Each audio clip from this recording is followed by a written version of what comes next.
afternoon. I'm Catherine Miller. I'm the acting PAO for the U.S. Attorney's Office for the Northern District of Texas, and we welcome you here this afternoon. At the podium today is Nancy Larson, the acting U.S. Attorney for the Northern District of Texas, and she's joined by Joseph Rothrock, the Special Agent in charge of the FBI, Dallas. With him is Marcos Charles, the Acting Executive Associate Director of ICE's Enforcement and Removal Operations. We also have Josh Johnson, the Acting Field Office Director, ERO Operations, Dallas Field Office. Travis Pickard, Special Agent in charge of HSI, Dallas. And Benny Mims, Special Agent in charge of ATF, Dallas. At the back, I will be putting a sign-in sheet for all media, so please, before you leave, add your information so that we have that. And following the remarks, we will have a brief period for questions and answers. Please remember to identify yourself and your media affiliation when you ask a question. And with that, I'll turn it over to Acting U.S. Attorney Nancy Larson. Good afternoon, everyone. Thank you for being here today. This is the third time in my short 4-month tenure as the acting United States Attorney for this district where we have suffered violent attacks and threats at ICE facilities. First, you'll recall July 4th, 2024, the violent attack on the Prairieland facility in Alvarado, Texas. The second occurred on August 25th, 2024, when Bratton Dean Wilkinson, who stands charged by federal complaint, pretended to have a bomb. He showed up at the ICE facility with a backpack and something that looked like a detonator on his wrist and threatened the facility.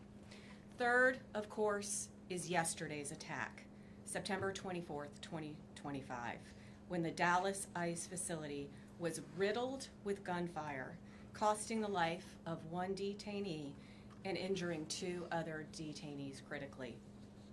Initially, I want to commend the cooperation of the Dallas Police Department, the Dallas County Sheriff's Office, the FBI, the ATF, ICE, and HSI for their swift and decisive response to this crime. Members of these agencies quickly secured the scene and the evidence and worked tirelessly to determine any continuing threat.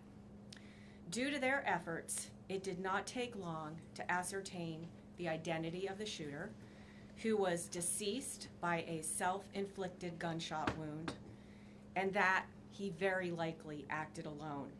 His name is Joshua Yan, 29, of Fairview, Texas. Let me just review a very brief summary of the timeline of yesterday's attack.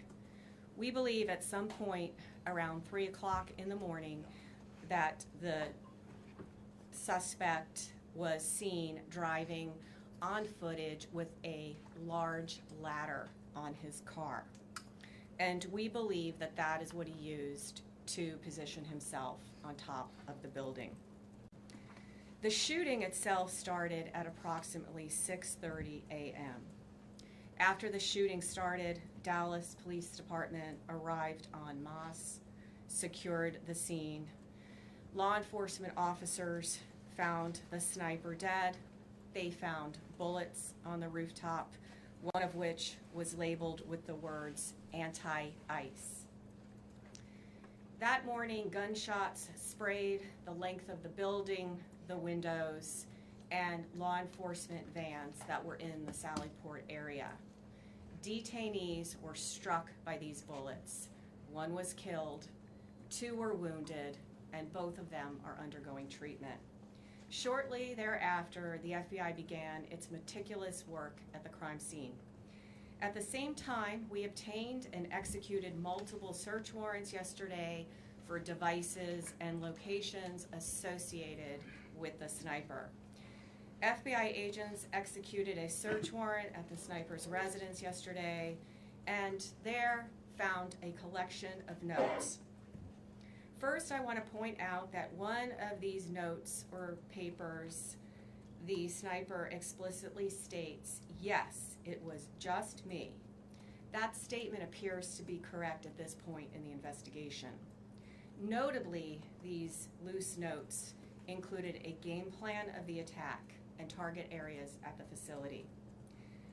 He called the ICE employees people showing up to collect a dirty paycheck.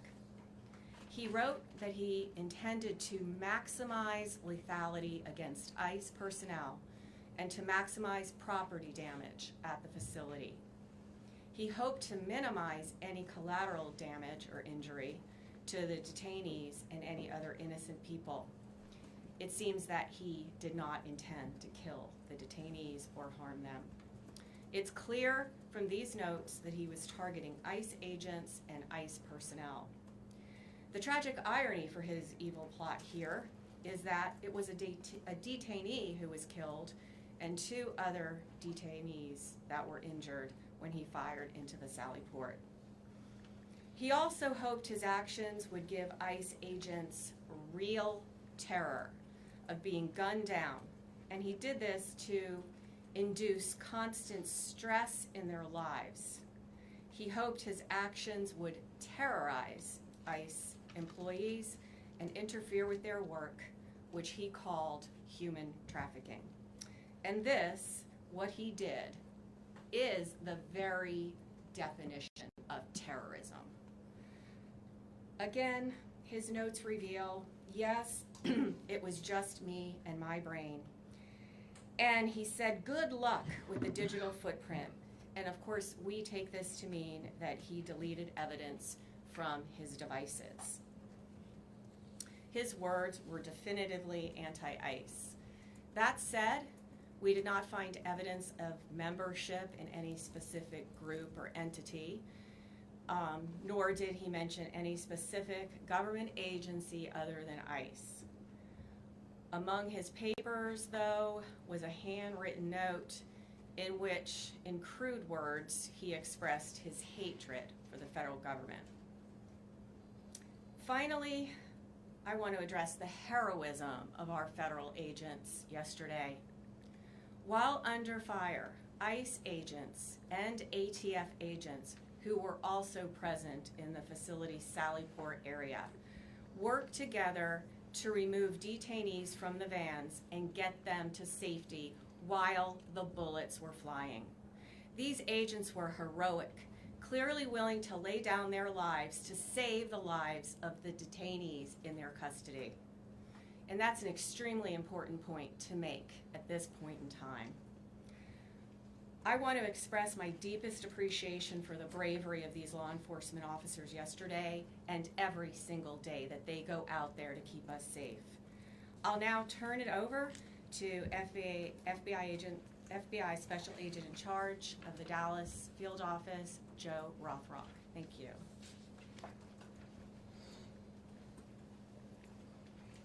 Good afternoon. First, I'd like to start by thanking our acting United States Attorney, Nancy Larson, and her office for their support during this investigation. My name is Joe Rothrock, and I'm the Special Agent in charge of the FBI's Dallas Field Office. Yesterday morning, Joshua Yan carried out a targeted, ambush-style attack on law enforcement. Today, I will provide you with some updates of what we've learned through our investigation to date, to include Yan's own words in his handwritten notes. Yan specifically intended to kill ICE agents.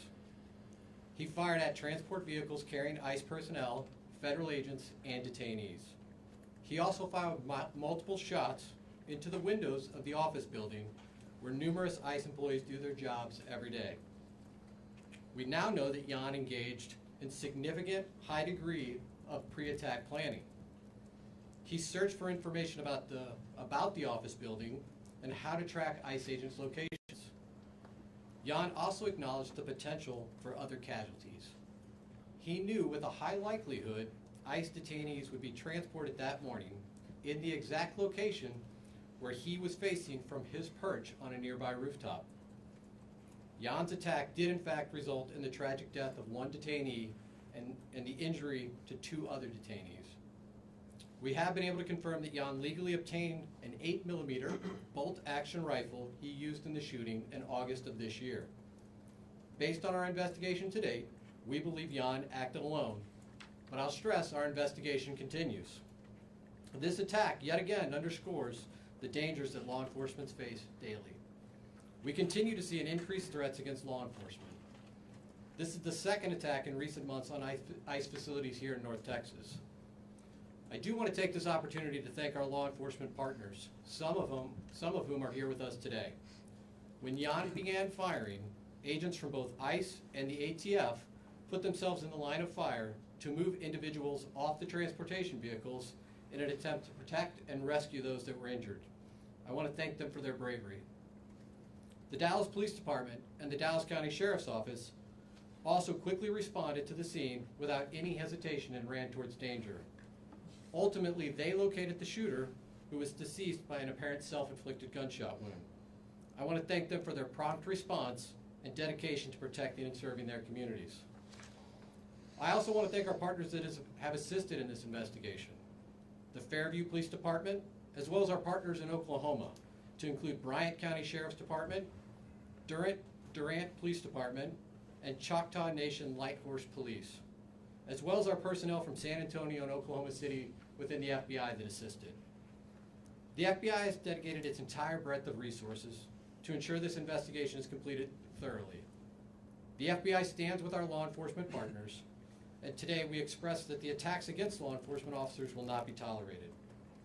While we believe Jan acted alone, we are still asking that anyone with information about Jan or his activities report that to the FBI at 1-800-CALL-FBI or at www.fbi.gov/Dallas ERO shooting.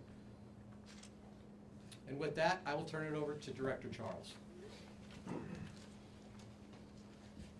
Good afternoon. My name is Marcos Charles. I am the ICE Executive Associate Director for Enforcement and Removal Operations. The attack on ICE's Dallas field office yesterday was tragic. And while our hearts and prayers are with the family of the detainees who were shot, the evidence is clear that this was intended as an assault on ICE personnel who come to work every day to do their job. Violent rhetoric has led to over 1,000% increase in assaults on ICE officers, and it has to stop. In contrast to those who would demonize our men and women, yesterday our brave officers ran back into danger, along with ATF, our partners, to save the detainees while shots were still being fired. Those ICE officers just showed the world who they really are. Law enforcement officers who want the best for our country. That's ICE. Integrity, courage, excellence. They were willing to put their lives on the line to pull detainees out of the transport van to get them to safety. They are heroes, and I hope the media has the integrity to shine a light on this story. Enough is enough with the harmful lies and violent rhetoric. It has to stop.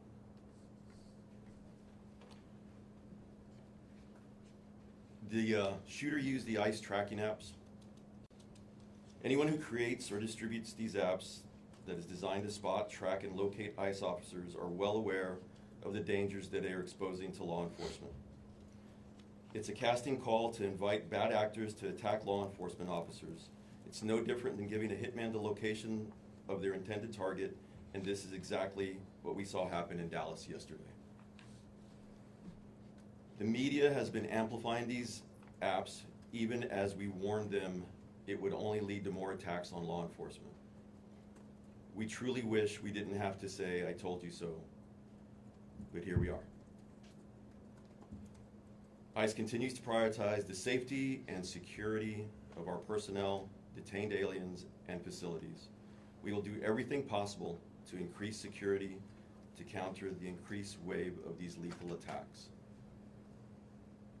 Again, we call on those who foment violence and vilify our law enforcement officers to cease the dangerous rhetoric. We also call on law-abiding Americans everywhere to report any suspicious activity. The individual that was out there yesterday shooting at our agents and our officers was trying to take the lives of law enforcement people doing their job. Instead, he killed a detainee and shot 2 others. that is something that's unacceptable. The rhetoric that's out there on social media, the rhetoric that is being said by some community leaders in other states needs to stop. There's been an increase in violence against ICE agents, not only in Texas and Dallas, but across the country in violent protests. Again, I ask everybody to just stop. Thank you. So we're going to open it up to questions now. So if you have a question, we'll direct it to the appropriate person. You're first up. Sean Murphy with the Associated Press. Can you tell an estimate of how many shots were fired and how he was able to get those off so quickly with the bolt action rifle? Yeah, so how I'll answer that at this point, again, I'll just remind you, this is an ongoing investigation. The ICE facility, the ICE office, really, it is a business office. This is where business is done on a daily basis by our partners at ICE. That is still an active crime scene. We still have personnel out there. As I mentioned earlier in my remarks, we brought in resources from San Antonio, Oklahoma City, obviously our own FBI resources here in Dallas, as well as folks from our lab, because we are going to do a thorough and exhaustive investigation and make sure that we have a full accounting of all the evidence that's at that scene. Again, those efforts are ongoing at this time. I'm going to go here real quick. Thank you. Rita with NBC Telemundo. Can you talk to us more about the detainees in the van? Were they transported to Alvarado, Texas, or what happened to them? So you're referring to detainees that were not injured? Correct. And Yeah. if you could give us an update on the ones that are injured, identities, nationalities. So I won't be providing any updates at this time on the identities of the detainees that were injured. ICE has a process from notifications to consulate and to next of kin. That process is ongoing, and so we'll defer to our ICE counterparts at some point to determine when it's the right time to release that information. And The other detainees remain safe. They are victims as well of this violent crime, and they are people that we are actively interviewing as part of our investigation. Right here in front. Hey, Matt Kyle, Dallas Morning News. Ms. Larson had referenced anti-government, anti-federal government statements that Mr. Yan had made. Is there any more information y'all can release about what exactly was in those writings? The clearest motivation for this attack are his own words. In his handwritten notes, he says, "I want to cause terror." He doesn't want to just impact the ICE agents and the law enforcement agents that were carrying out that mission yesterday. He wants to impact ICE agents and law enforcement across the country. Again, his words, cause terror for those employees across the country. Over here. Shannon Miller with NBC DFW. Any indication how long the suspect had been planning this attack? Well, this is, again, as I referenced in my remarks, this is significant pre-planning months in advance. We know that he obtained the firearm in August. We also know that he was looking at a number of DHS facilities and he had downloaded that information. He was looking at the apps, as my counterpart mentioned, to see where ICE agents would be. So this was not something that just occurred yesterday. It came to a conclusion yesterday, but this is something months in the making. Priscilla Thompson with NBC Network News. From what we have heard, this person was not particularly political. Was there anything that you all have found in terms of an inciting incident that led him to commit this attack? Unfortunately, the challenge with these mass casualty incidents is people can be motivated to violence by any number of grievances. In this case, the clearest indication of motivation are his own words. He wanted to cause terror. He wanted to harm ICE personnel. Hilda Duarte, Echo Latino Radio. The deceased shooter, did he have a relation with somebody who had been detained by ICE or mistreated by ICE for him to act this way? Again, the clearest motivations at this point are the harm he wanted to cause to ICE. We're not aware of any specific relationships he had with anybody in detention. But again, our investigation's ongoing. We're going to unturn every stone here, and so that continues. Hi, Omar Villafranca with CBS News. Secretary Noem has asked for increased security at ICE facilities across the country. Can you say what is going to be done to harden these facilities to protect agents and detainees? So I cannot say what will be done by our partners at DHS to harden their facilities. What I can say, and I can draw upon just our recent experiences here in North Texas, is we've seen attacks now, 2 ambush-style attacks, where law enforcement was the target of individuals who did significant pre-planning and coordination to set up law enforcement, again, in an ambush-style attack. But anything that they physically are going to do for these facilities since they're still operating to protect them? There's still no barrier up or anything like that at this facility. I would need to refer to my partners advising that. Yeah, so currently, we're looking at hardening some of our facilities. Also, I don't want to give away any operational security as to how we're going to be doing that. But there are plans? There are plans to harden some of our facilities. Robbie Owens, CBS News, Texas. Were the Yon family immigrants? Mr. Yan was not an immigrant. He was a United States citizen. He was here legally. I won't be going into the details on anybody other than Mr. Yan at this time. Yeah. You talked a little bit about the ICE agents, or the agents that were there at the location that helped when shots were beginning to fire. Can you give us some more perspective on what the situation was with the detainees that were in the vans? Were they handcuffed? Were they shackled? Why weren't they able to get out of the vehicle by themselves? Again, these were individuals that were detained by law enforcement. There were multiple transport vehicles at the facility at that time. Again, what I would stress at this point is under gunfire, multiple federal agents ran into that fire to remove these individuals and to attempt to render life-saving aid under the most dire circumstances. So just for clarity, they were restrained. They were being, the individuals in the vans were being restrained. It's a proper procedure for transport. The individuals that are brave men and women that went out there to go help and rescue were the ones that were injured and could not leave the van on their own. And we know that that's common, because we've seen obviously transports before, so we just wanted clarity to understand why they weren't able to leave on their own. The other individuals that were in the van were able to leave on their own. It was the ones that were injured were unable to exit the vehicle. Sir? Have you guys gotten any cooperation from the suspect's family and this idea that the anti-government, federal government attitudes, have any family members expressed any signs that we knew that this was happening, or was this just all kept to himself? As is common in these investigations of mass casualty incidents, we are going to interview everybody we can identify that might have information about the motivations or who might have information about the pre-planning or who may have assisted in this attack. I won't be outlining every interview we conducted today, but we will be doing a thorough investigation. And again, one of the reasons we ask for additional information for the public is if there are those out there that had contact with Jan, we would like to hear from them, and we would like to gain an understanding of what their relationship was. Is his family cooperative? I won't be going into details about other aspects of the investigation. Luke Clary, WFAA. Can you expand on why you believe that he acted alone here, and can you go into it all, any activity he may have had in online forums or communities that may have influenced his action? So again, the totality of our investigation includes interviews, canvassing areas, collecting surveillance video. We're certainly looking at his digital footprint online as well as digital devices. I'm not going to outline the details from every one of those. Again, his own words called out that he committed this act alone, and all the evidence we have to date would indicate that that's accurate. Alex with Fox 4 News. You mentioned that the ICE facility, I believe, is still an active crime scene. Can you talk about what will happen in the coming days with that facility? Are there detainees being held there? Have they all been taken away? Is it operational as an office? It is going to remain an active crime scene for some time. Again, we will be there as long as it takes to make sure that we've captured every piece of physical evidence. Emma Ruby with the Dallas Observer. You mentioned the one bullet that was found with kind of ideological writing on it. Have any of the bullets found around the scene had any writing on it, or is it just the one? Again, active crime scene, we're still collecting physical evidence. Jim Schultz with ABC News.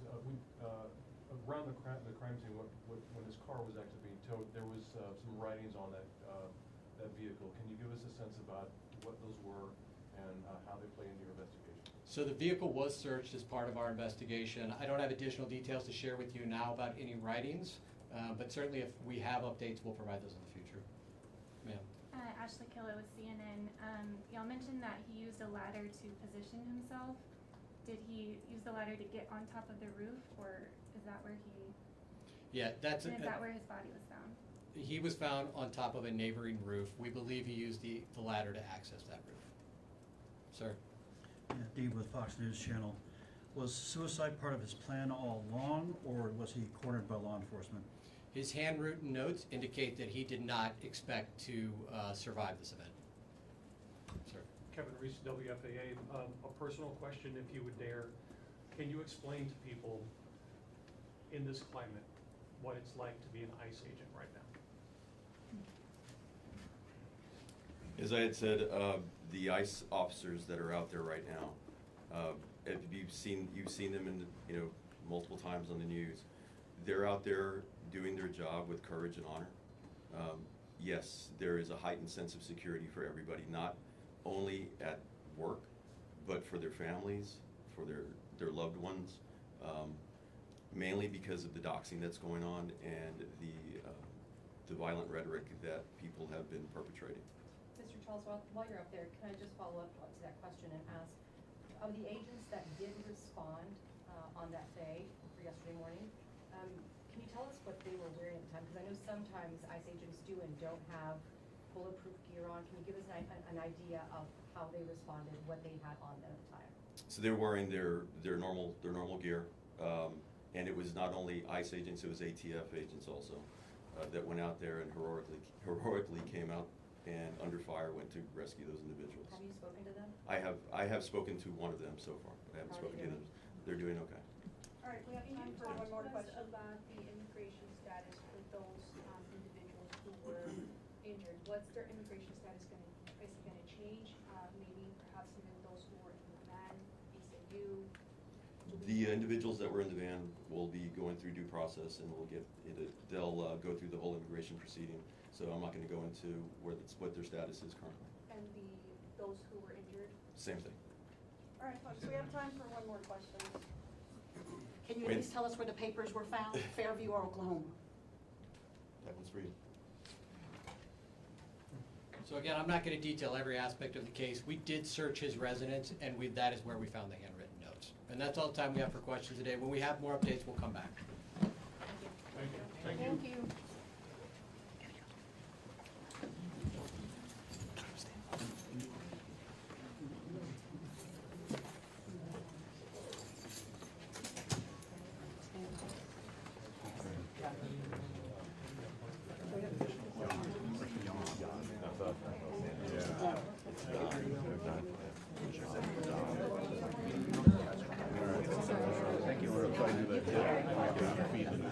I'm just going to remind you, I should have put this up before we started, but please sign